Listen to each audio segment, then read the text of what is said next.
ಮೊದಲಿಗೆ ನನಗೆ ಈಗೇನು ಪ್ರಶ್ನೆ ಯು ಟಿ ಖಾದರ್ ಸರ್ ತೊಗೊಂಡಾಗ ಅವ್ರನ್ನ ಮೊದಲು ಸಭಾಪತಿ ಮಾಡಿದಾಗ ಬಿ ಜೆ ಪಿಯವರು ಅಲ್ಪಸಂಖ್ಯಾತರು ಅವ್ರಿಗೆ ಕನ್ನಡ ಬರಲ್ಲ ಅಂತ ಇನ್ನಿಲ್ದಂಗೆ ಜರದ್ರು.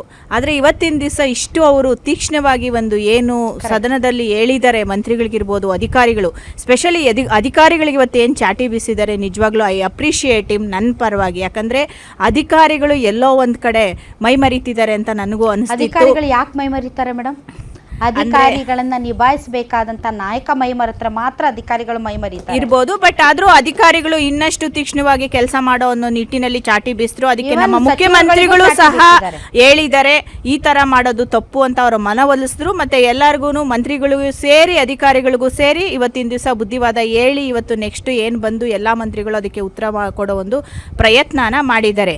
ಇಲ್ಲಿ ನಮ್ಮ ಖಾದರ್ ಅವರಿಗೆ ಬಿಜೆಪಿ ಅವರು ಅವತ್ತು ಈ ಮಟ್ಟದಲ್ಲಿ ಜರದ್ರು. ಆದ್ರೆ ಅಲ್ಲಿ ಓಂ ಬಿರ್ಲಾ ಅವರು ನಮಗೆ ಪ್ರಶ್ನೆ ಮಾಡೋಕ್ಕೆ ಅವಕಾಶ ಕೊಡಲ್ಲ, ನಮ್ಮ ಕಡೆ ಕ್ಯಾಮ್ರಾಗಳೇ ತಿರುಗಿಸಲ್ಲ ಸಂಸತ್ತಲ್ಲಿ.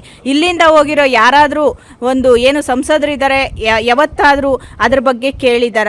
ಯಾಕೆ ಈ ರೀತಿಯ ಒಂದು ಅನ್ಯಾಯ ಸಂಸತ್ತಲ್ಲಿ ನಡೀತಿದೆ, ಇದಕ್ಕೆ ಒಂದು ಉತ್ತರ ಕೊಡೋ ಪ್ರಯತ್ನ ಆಗತ್ತಾ ಅಂತ.